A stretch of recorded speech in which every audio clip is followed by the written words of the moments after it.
Hey, Baywatchers, thanks for Baywatching with us. Just want to reach out to you on this beautiful day to apologize for the quality of Bill's voice on this next episode. It's not that bad. It just kind of sounds like he's on the phone. I swear it won't happen again. We'll always do it together from now on. We love you.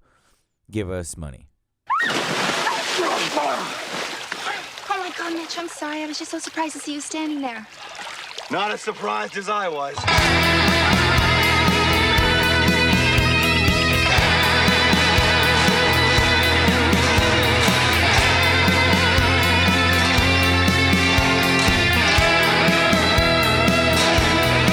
You got that Baywatch Podcast, that's where it's at. You've got that Baywatch Podcast, that's where it's at. You've got that Baywatch Podcast, that's where it's at. You've got that Baywatch Podcast, that's where it's at.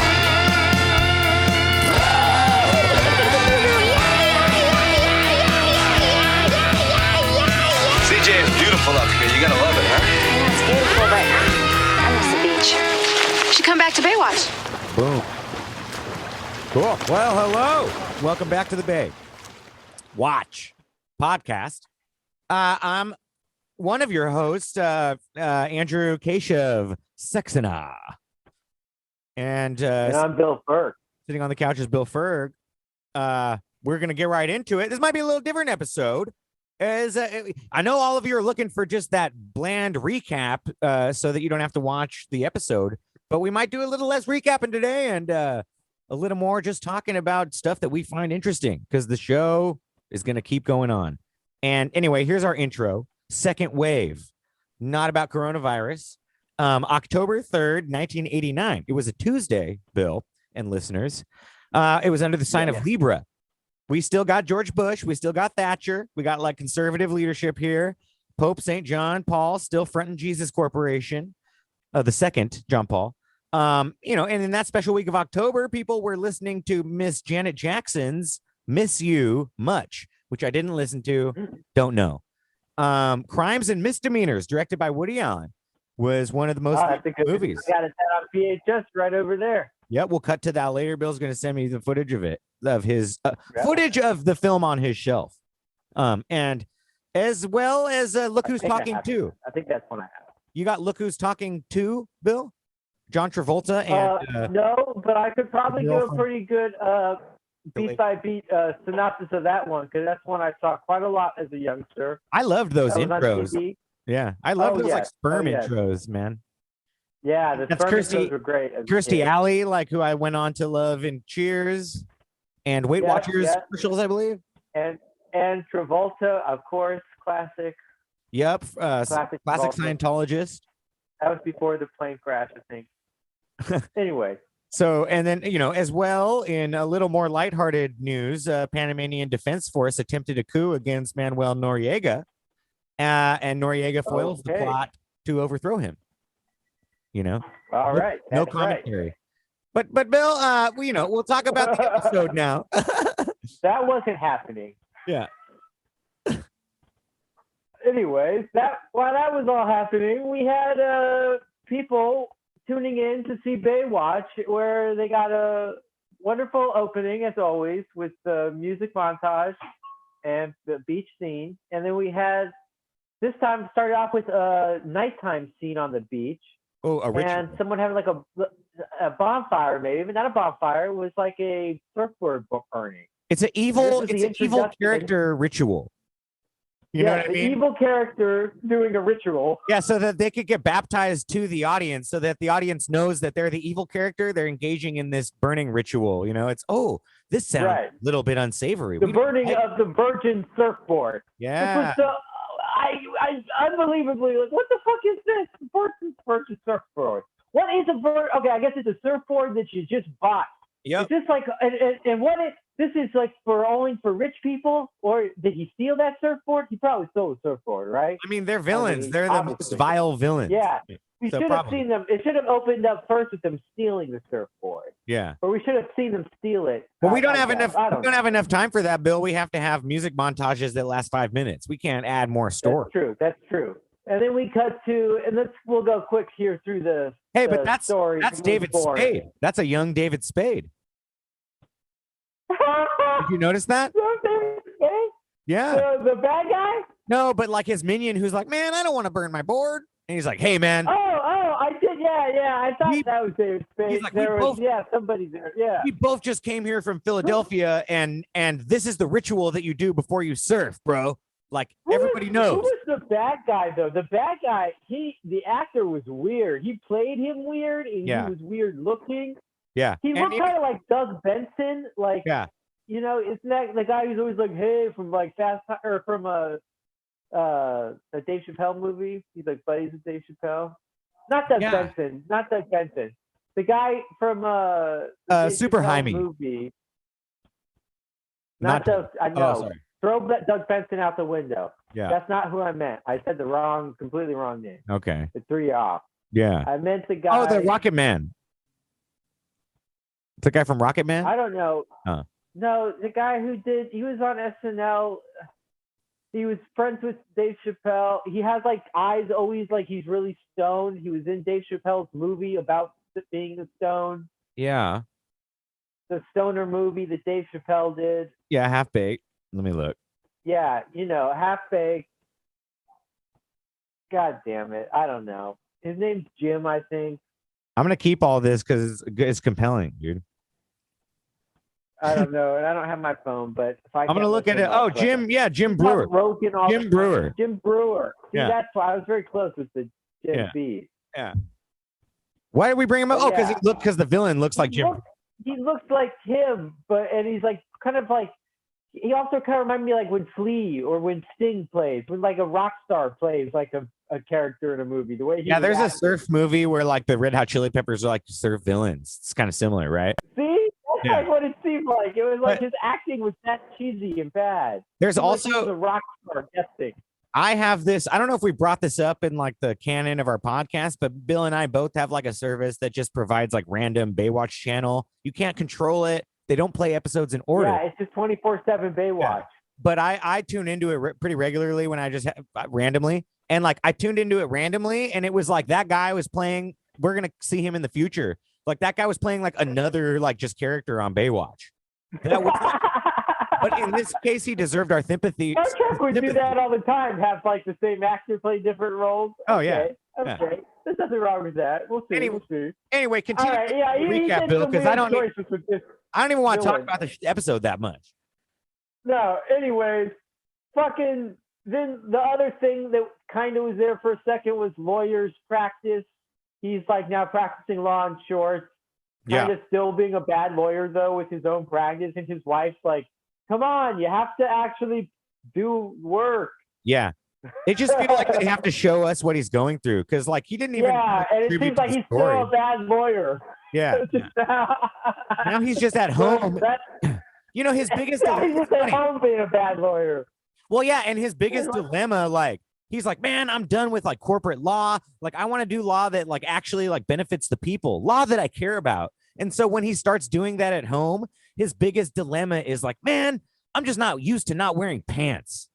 You know what I mean? It's like, well, I thought you were just concerned about wanting to help the people. There's a lot of shit you could be worried about.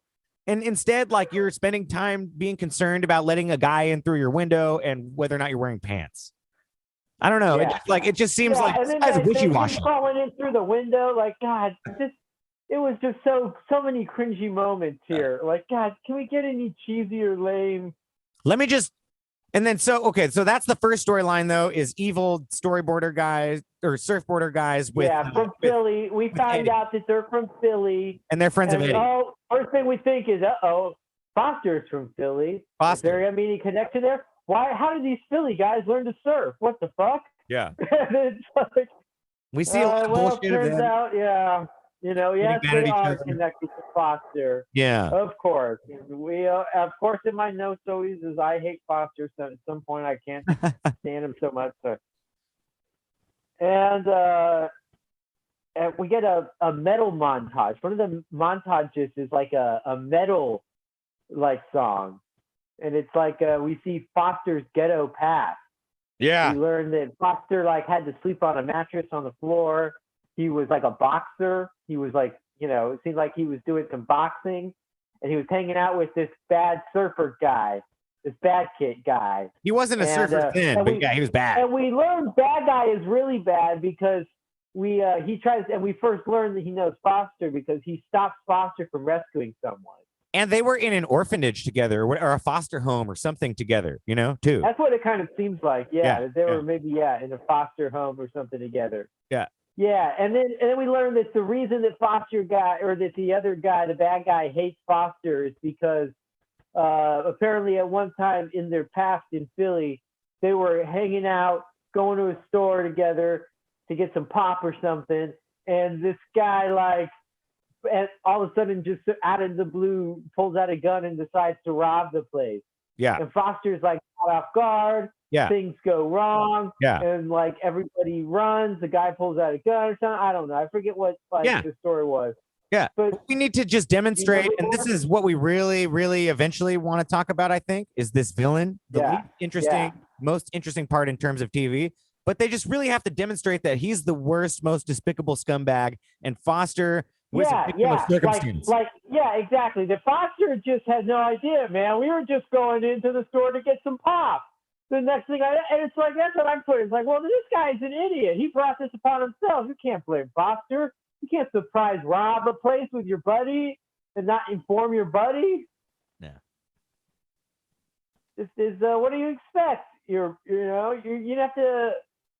You can't expect blame your buddy for his moment, his reactions in that moment if you sprung that on him without his knowledge. But it's the kind of stuff we're going to find out. It's like he can't be human. Which it's kind of stupid. Like, why would he do that? It doesn't make any sense. He wouldn't do that. Yeah. But they have to show okay. And should we just kind of go into it now? Because I don't know what else goes on in the story here. Let me just tell you the other two story points, and then tell me if you want to say anything about them. The other thing that happens is Mitch is worried about the review that's happening for all the lifeguards. He's very worried about it, right? He has to get it back in shape, right? Remember that? Oh, yeah. That's one part. Yeah. And it ends stupidly because instead of having to do a physical test, he has to do an equation that demonstrates his knowledge about tides. But then everybody fails. Everybody fails. So no lifeguard is confident. Right. To protect you. It's right. If that's a test, that's relevant. Everybody fails. So we grade on the curve and everybody gets to pass. Yeah. Like, oh, wait, so nobody knows how to do the thing that is necessary to the job? Yeah. And they are going to keep their job? Yeah, because we got to watch this show. I guess so. And there's no one else out there that could do it. And the because third that equation looked like a insane Futurama equation. I know. Yeah. Math equation. It's like, really? Lifeguards are going to need to know this. I meant to maybe look at that into level it when you're the lieutenant. I meant to look into it because if anyone's listening and likes it, it's like Bill and I are having the conversation of we can't just recap how bad and silly this show is.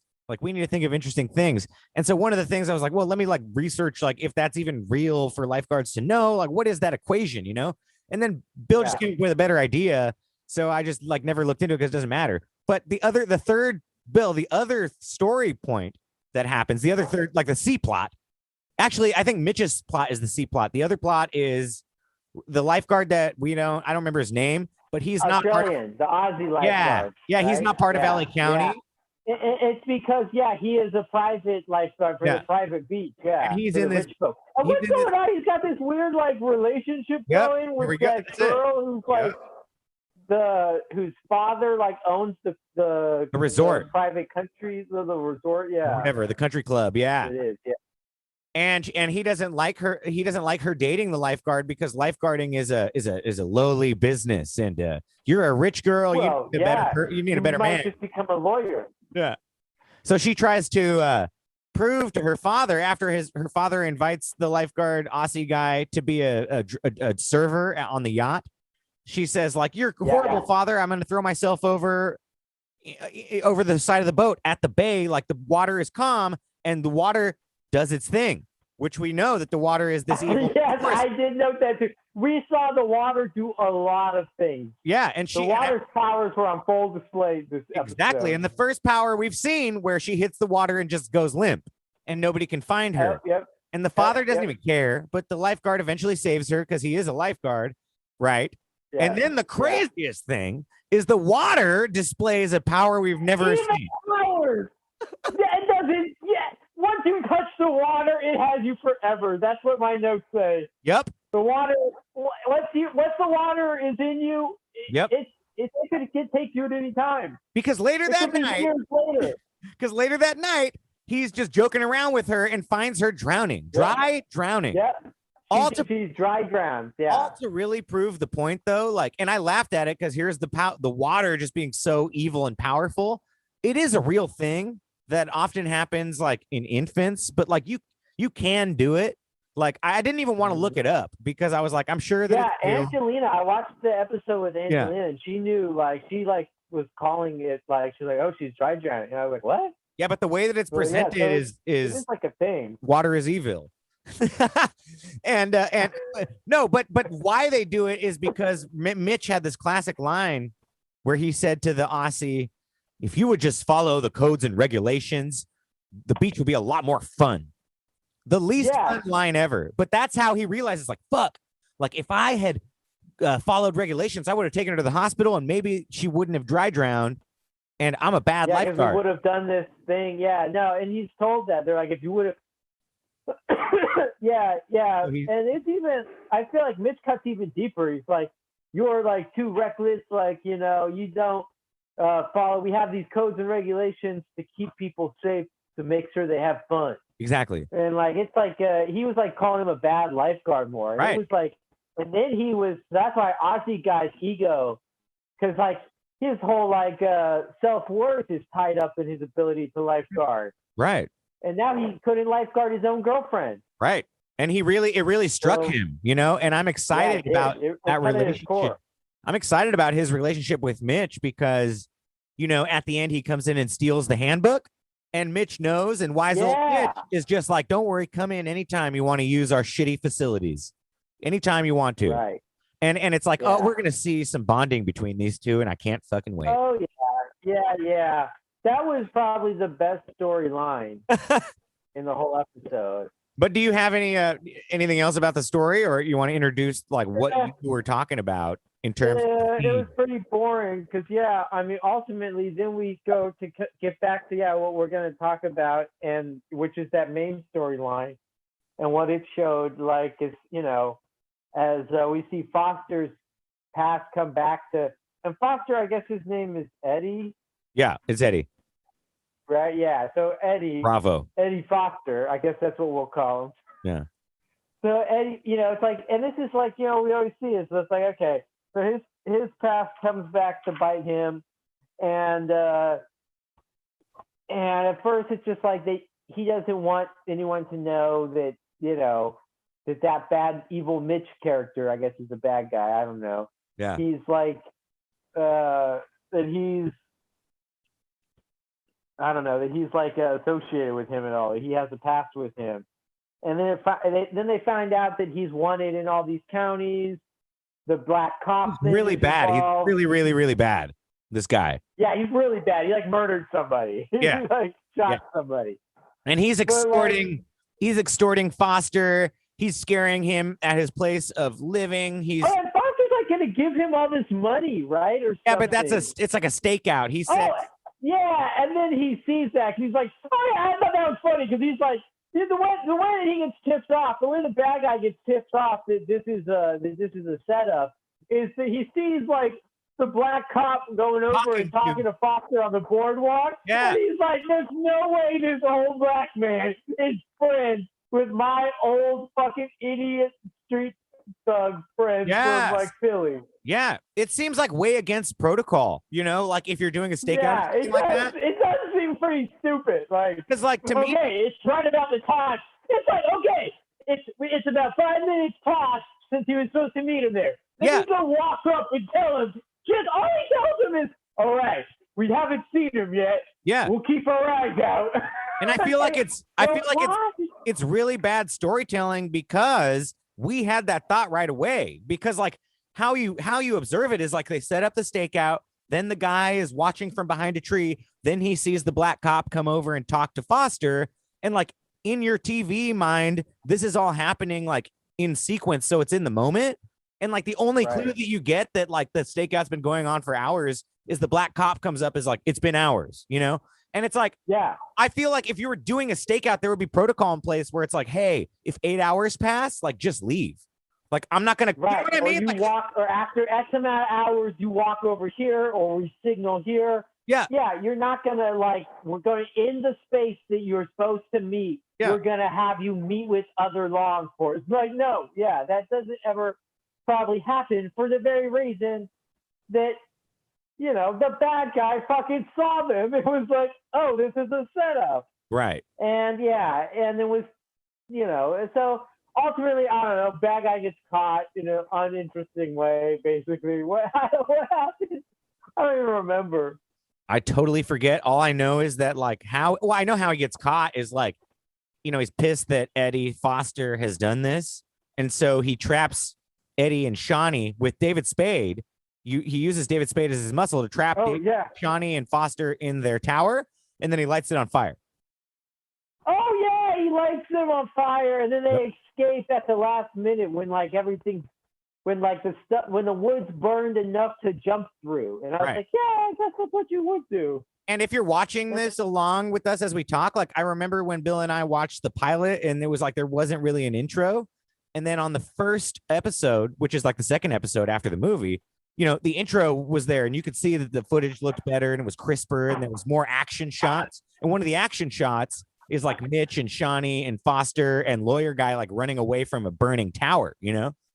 And I remember seeing that. Wow, that's interesting. I wonder when they got that. And it's like now together how they it was in the can, so they threw it in, you know, to the intro. Like, ooh, we could play a little game like, okay, what shots from the intro, when are we seeing them appear in this first well-produced season, you know? Right. Stupid game, but I'm playing it. There it is. That's one. Check. Yeah.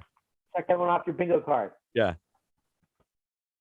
But yeah. All right. So there was that scene where they burned the tower down. Yeah. So we got a tower. And that's how they catch him. I guess we're gonna see that. Yeah. And then, but then they just catch him, right? Like I don't remember. I feel like they chase. Yeah, because he runs away. He's gloating and watching the tower burn for a while, and then like I forget how it happens, but they kind of burst out, you know, and then they're running and everyone's coming. All the lifeguards are coming to the tower because, oh, here's the thing. I was watching it with Vanessa and, you know, they put the phone off the hook in the tower. They tried to, and she's like, what the fuck is that? Like, what's putting the phone off the hook? What does that mean? I was like, well, we now know that if you put the phone off the hook in a tower, it's a signal that like, you know, something's wrong. Like, you know, that's how they use the phone in emergency situations. Have you noticed that? Right. They put it off the hook. Yeah. So they tried to take the phone off the hook, and we knew that was their method for signaling headquarters. And right when they did that, they cut the line, you know? So we were supposed to be scared, like, oh, but cutting the line effectively took the phone off the hook. So headquarters was still. Yeah, so basically the signal was out still. Yeah. I mean, it's not bad writing. It all goes together, but it, like, you know, they couldn't have known. David Spade and Evil Man couldn't have known, but that would have alerted headquarters. They thought they were trying to call, probably, you know, but they burst out. Everyone's rushing to get them, and the guys just stay a little too long and watch what's going on. And then, like, I think they're just chased down. You know, I don't know exactly. Yeah. Oh, and what happens is Eddie has Foster has a beautiful moment because we've seen him going back to his Philly violence, you know, where he wants to beat this guy up, you know? And and then he just like lets him go to law enforcement, take him away. Let's let the rule of law justice, you know, instead of my fist. Yeah, he was like about to punch him and didn't. Yeah, one of those moments. Yep. So that's it. But very boring. Do you want to say what? Do you have a way to describe what you thought would be a good theme to talk about? Because I have some shit I want to tell you about. Laptop. You vamp or do it while I plug in. You can hear me? You can Yeah. hear me? You want me to read you some shit? Yeah. Okay. So, So I'm going to talk about it. Bill was talking about that villain. okay, I'm back. I'll say it. So Okay. yeah. So yeah, it's like it's this notion like here's how I first came across this concept or this idea. It kind of reminded me of this that like how we like Foster's like the bad kid. He had a troubled past. And this was like now our episode, and we've seen that. We saw that before. It's been hinted at that he has this dark, mysterious, troubled past, And we kind of knew we were going to get more and more about it throughout the series. And this was our first big episode into it. And of course, what is it? Is it something like he murdered someone? Is it something like, even Lost, one of the great shows ever, like, one of the main characters, Kate, in Lost. She murdered someone. That was like her past. And you still love her, and she's great. So they could have even gone that deep, or that far, like a show like Lost, which was a early great show, that went into the prestige TV network, prestige TV. But anyways, so that's what I mean. But do we get that with Baywatch in the 1989? No. What do we get? We get his dark past is he had a friend who was a bad guy. Really he bad. Just hung out with the wrong crowd. Right. A really bad guy though. Yeah. Really, really bad. No nuance. Again, black and white, like we noticed last episode or a couple episodes ago with the surfers. Right. It's like they're just always got to be the worst people. Right. But anyway, so yeah, but our good guys, Foster, can't have any hints of bad or any complex nuance to their character. They just have to be only good guys who just hung out with some bad guys for some reason. They didn't, circumstances. They didn't know any better. They were young. Right. And I remember being first introduced to this idea in like with Archie Bunker, and like that character, and like Norman Lear getting pushed back from the network because he was like too like rough around the edges, and like how could you have this main character who was such like a repulsive person? Right. Like would people want to bring him into the living room? And this idea that like the protagonist of the show, of a television show, had to be someone that you wanted to invite into your living room and spend the evening with, right, like once a week, Right. And you wouldn't want to do that with Archie Bunker. Right. But they obviously proved him wrong, and that was one of the first groundbreaking shows of that. And it's interesting you bring it up. Put a pin in him too, because I want to kind of bring him up as a thing too. But go ahead.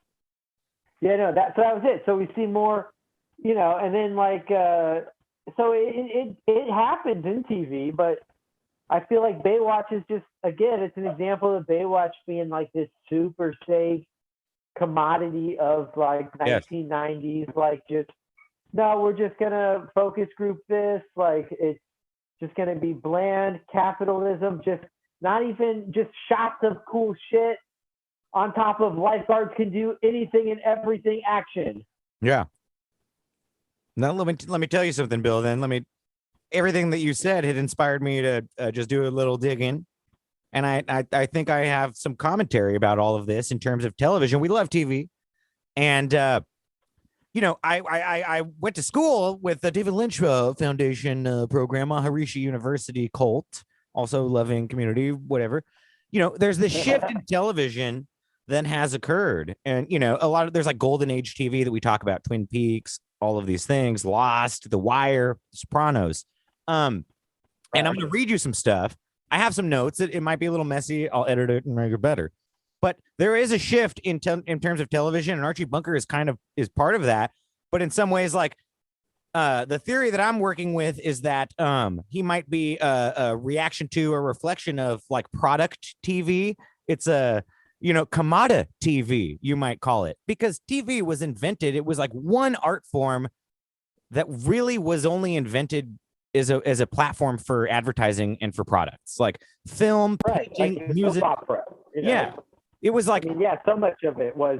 We want to advertise. I was just real quick say, like, I was, watching all these Christmas specials, and so many of them, like the Rankin Bass classic with Rudolph, was like, I think Coca-Cola, or no, GE. It was GE, General Electric.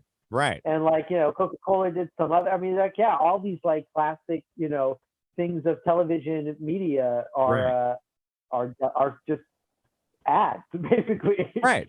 And TV, like in terms of an art form, which I do think it is just very unique in terms of it was born as a way to deliver ads more than any other art form ever. Like, music has been used as jingles, people painted advertisements. It's intrinsically tied into the art form. Right. It became auteur after it was a commercial. You know what I mean? Right. And even so, like it didn't really reflect like humanity or human experiences. And it doesn't, I'm not to say that it's bad and that the writers and that what people were doing wasn't creative and cool, but it was formulaic to a certain set of like unwritten rules. Like even in Lucy, they had to fight to show Lucy pregnant. Right. You know what I mean? And it's weird that like TV can't reflect what half of the population presumably is going to go through. Right. Because that just doesn't follow the rules, So what we described in that hero, that horrible guy in Baywatch, just being like this cookie cutter cookie cutter villain. He's just like the epitome of evil. It's kind of uninteresting because we're in this era now of like anti-hero, right? The perfect narrative, like all of these things that I'm talking about, like commodity TV started to shift and TV became modern, like the form of like modernistic art, where it's like, we're going to react to these formulas and how art is delivered and say like, we're trying to express the human experience and how culture and society and all that stuff relates, which kind of goes against the formulaic rules that like Lucy, even Archie Bunker in a way, which is like a sitcom, a family sitcom. And in some way, like we do welcome him into our household, but we welcome him in to scoff at him in a way. So you know what I mean? He is an anti-hero. Yeah, like you welcome him in to laugh at him getting like being dumb, like, exactly. Or to scold him with Mike. Right. And so, and it's still part of like that fairy tale of like, there's this beautiful family world, and like, that's kind of what like the product TV was giving us, the formulaic TV, it was like a fairy tale image of good thwarting evil, and it's just not really realistic. So people start to identify with these more human, sometimes anti-hero characters, because in some ways they're more human. Or the slightly dysfunctional family with the bigot, as the patriarch. Right. But let me read you some quotes, Bill, from there's a Martha Knockhamson, was a professor I had. So I went back to a textbook that she had written kind of describing some of what we're talking about. I was going to read you some of it, and then we'll talk about it. But here's one, like the first quotes I wrote. In 1990, Twin Peaks put an end to the total domination of all series by enforced formulaic narrative processes, So put an end to like having to deal with these formulaic narrative processes. These processes originally limited and indeed erased the possibility of the art of storytelling in the medium of television. But we're so familiar and naturalized that even the most discerning critics had lost touch with how disabling they were, certainly for the artist. We had become inured to the early television that was passed off as narrative. Although it was much criticized, we had become oblivious to the fact that it was not only generally trivial, but was also only barely a form of storytelling. Storytelling is an art, and series television began as a story product offered to the public by a fast-growing business. Our understanding of television aesthetics needs to be reevaluated in the light of how limited the pre-Twin Peaks medium was in comparison with the artistry that Lynch modeled, commodity TV. And she wrote her book all around like David Lynch and David Chase of The Sopranos, and then the David that wrote The Wire. So she has this thing called like the David effect, And it's basically, it's that thing that like TV was the least artistically motivated medium, like we said, you could argue for the first time that like, oh, this is just entertainment, Right.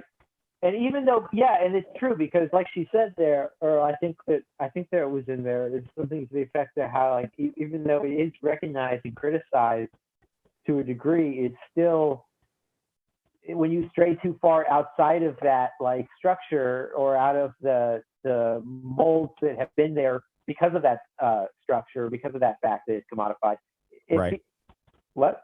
No, people go will ahead. just they'll question it, or they'll then say, oh, well, this just isn't, this is too far out there, or this doesn't fit into the mold of good TV. It won't, at least it finds a hard time finding a network. It gets Right. canceled, even something like Arrested Development.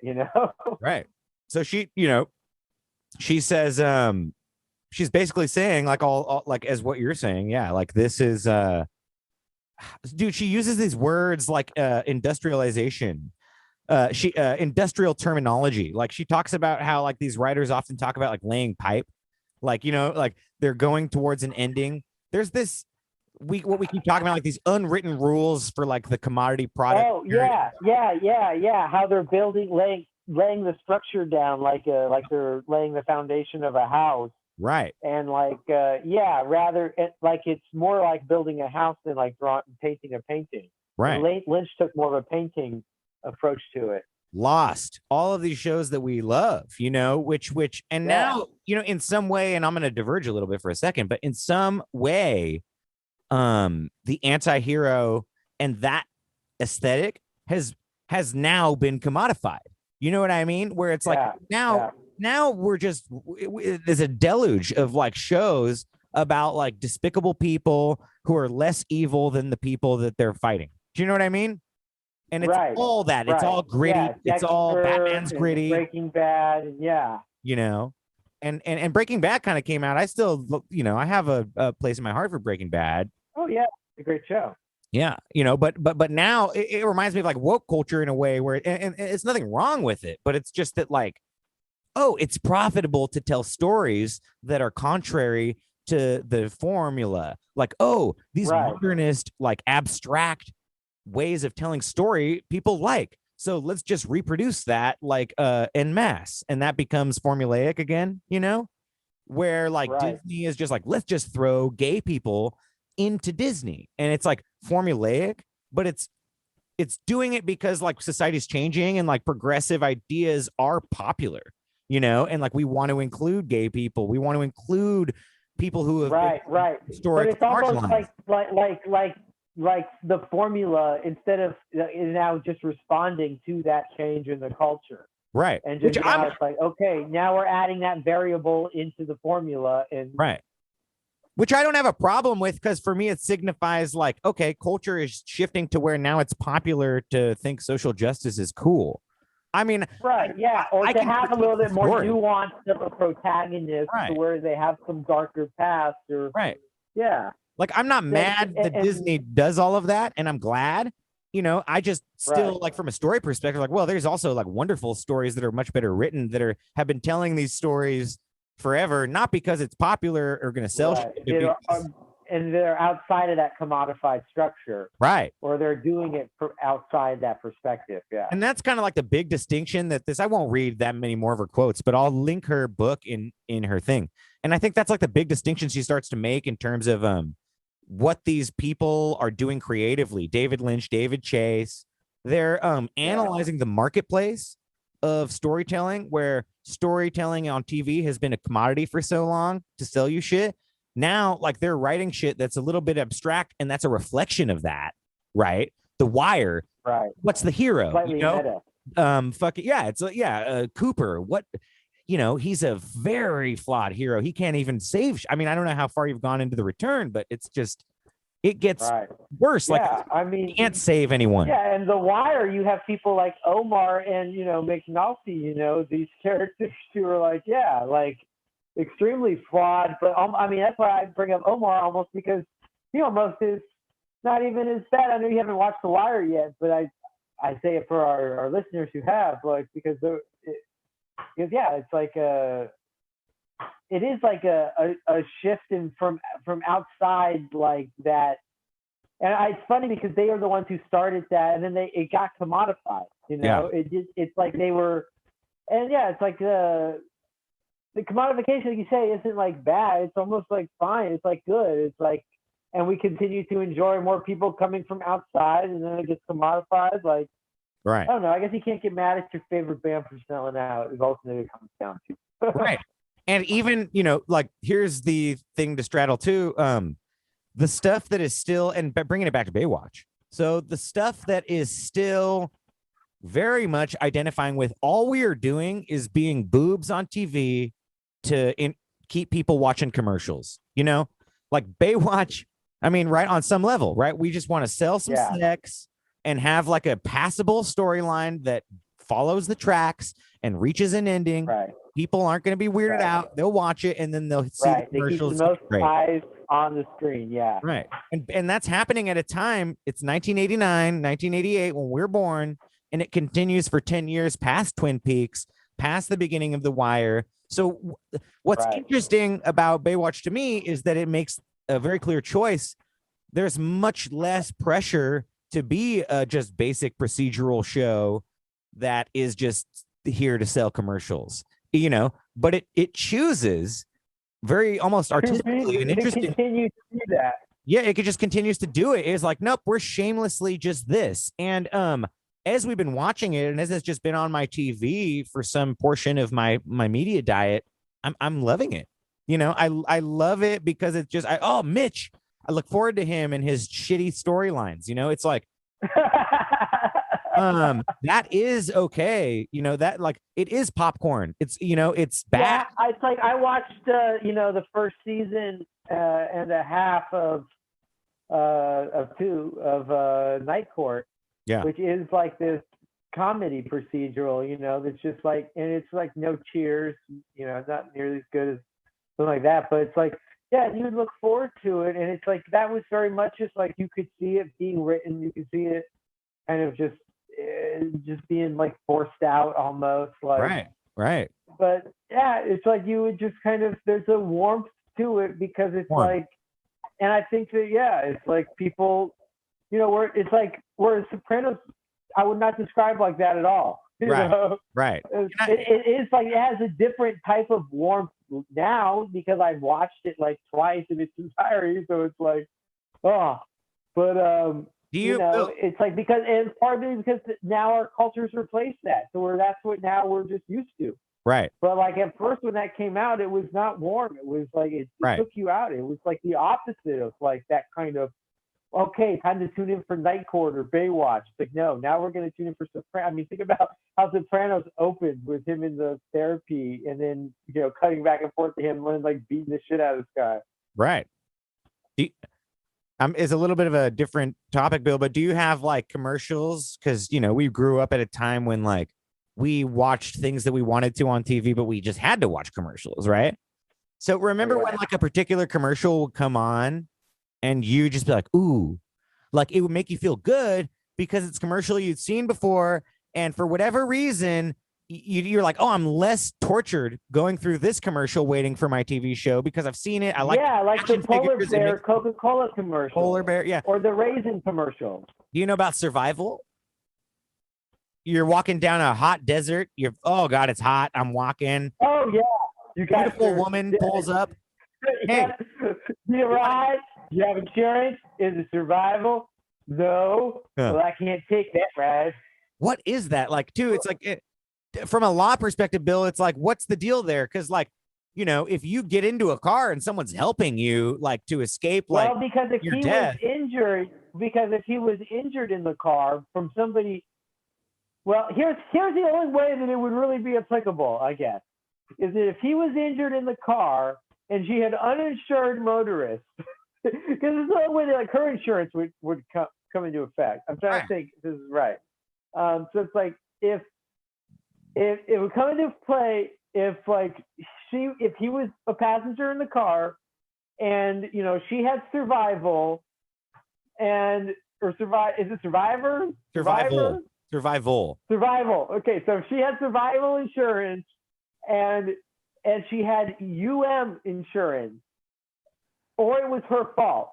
So it would be like if she had or if she was liable. So even if she didn't have insurance, like underinsured or uninsured motorists, like even if she had like just regular liability insurance, and she crashed, then he could like make a claim against her as the passenger, since it was her fault for his injuries, up to $15,000. In California, that's the minimum, or whatever her policy limit is, you know. Mm-hmm. But yeah, so that's how it would come into effect is for his bodily injuries. But If- what? But So but if somebody else caused the accident, then it wouldn't matter. It would Right. unless she had uninsured motorists. so, but what who you're saying, survived. right? But so what you're saying then is that So like that's how it would come into to play. He doesn't trust other insurance companies. then whatever he has, right? He's like, hey, In survival. For some he's like, reason. hey, if you- he's like, if I got Yeah, right. injured, I don't want to deal with fucking AAA. Yeah. I'm dealing with survival only. I want this fringe, insurance company, not like one of the big Yeah, name not- insurance companies, like Geico Yeah, or AAA, exactly. or and they're probably underwritten by State Farm or something because like a lot of these like Alliance Insurance, they're all Right. underwritten by these big companies. right. They're like the insurance adjusters are just that are owned or by that company. To draw a long lasso on that cow of a conversation, Bill, and bring it back home to the ranch. That's what Baywatch feels like to me, is like those commercials that we laugh about and can talk about. It's like every time I watch it, it's like, yeah, I'm like, it's this warm, fuzzy feeling. I know it's bad. Like, honestly, it's like a Right. burger. Like, I love fucking burgers, and Yeah. I want to eat it, even though it's bad. And it's because I have been like poisoned with it. Like if I had never watched it, if we had never done this, I wouldn't want to. But I'm already looking Sure. forward to like the fucking Rock. When we're at the end of this, I'm looking forward and sad that like one day we'll be at the end of this, Bill. We're gonna be watching the Rock's Baywatch movie. We'll see how we feel. I don't know. Yeah, we might I give don't know up if on I'm this. feeling that nostalgia for it yet. I might We give up on be- this. Yeah. Yeah. I don't know. But that's the the Well- reflection here, is that character reminded me of the show's choice to continue like telling these stories that were almost classical fairy tale in nature. Here's the crazy villain and good's gonna prevail. And as we continue to see what happens in society, like it's just harder and harder for good to prevail for like the average person. Cost of living's going up. You can't get a fucking house anymore. You can't even pay a rent. More and more people are homeless. You know what I mean? Good's not fucking prevailing in our society. And I wonder if that reflects a little bit too of this shift of sort of modernistic storytelling, which is trying to show what more people are going through, and then just to talk a little more, Bill. Well, yeah. I looked up post. Let me say what post, because I said, okay, modernist art. What is this? Postmodern. We always hear about that with our Jordan Peterson and our philosophy, but fuck Jordan Peterson. But I was like, what about postmodern art? And like, there's like, yeah, it is a thing, and it's like, it's this thing that's reflecting on modern art that's already reflecting on everything. And it made me think of like Tim Heidecker and shit, where it's like, okay, it's like, yeah, it uses like performance in like media that we already have as art. So I'm thinking about Tim and Eric like pretending that they're high on media interviews. Right. And then it uses like text and weird like logo shit as like a means for art, as opposed to like informing or advertising. I'm like, oh, that sounds like awesome show, but still, it's in terms of art, it sounds like, from my limited understanding, that postmodern art is an offshoot of modern art, of the movement of modernism. Well, yeah. Where in philosophy, it's not as clear cut. Huh? I think the postmodern literature movement was big like in the 40s. Yeah, and then modern literature is like Kafka and like fucking Faulkner, right? Stuff that started brewing in like the 1800s. Even Edgar Allan Poe, I think, is considered modernist, and that was all considered a reaction to like classical literature. Right, exactly. And so Baywatch is just really making the choice at the end of the day, It now is to keep going that line, to keep driving that line. Like, other shows are reacting and going in that direction of the anti-hero. Baywatch is like, no, just keep eating this. Let me spoon feed you some of this rule Right. you've been having since you were a kid. Right. Keep eating it. So on that note, you guys maybe please keep eating our podcast too, right, Bill? I don't know. Do you want to? Is there anything you want to share, Bill? Of like, do people look up? You have a anything artistic or anything? Maybe there's something you want to share. Hey, here's my law firm. No. No. Good. No, don't look me up. Don't fucking Google me. Don't email me. Yeah. Nothing. I want no contact. Never go to like youtube.com fast food films and look up like the very first video that's posted there. Never do that. Don't do any of that, and direct all your correspondence to Andrew. Yep. There's a Twitter for our show now, so you can go look that You up. can mail it to his house on 123 Street on El Rose something, San Pedro. Yeah, he dachshund. You're like a wiener dog, a dachshund. You know, you're going to dachshund. Like Hey, I just all I said was 123 Street. That's your street, right? 123. That's my exact address. That's your address. Yeah. That's what I thought. All right, Bill. Well, I had a great, the most brilliant, funny thought, and then it went away. Oh, yeah, the Twitter though. It's at Baywatching P on Twitter, at Baywatching Podcast on Instagram, and you can go get all the links and the downloads and where it's at on buzzsprout.com. So go ahead, all you Twitties. Send us money. Okay. I'm going to stop recording. Oh, sir. Just one more thing. Oh, wait. We already did that. You want me to just, like, go away? Completely and unconditionally.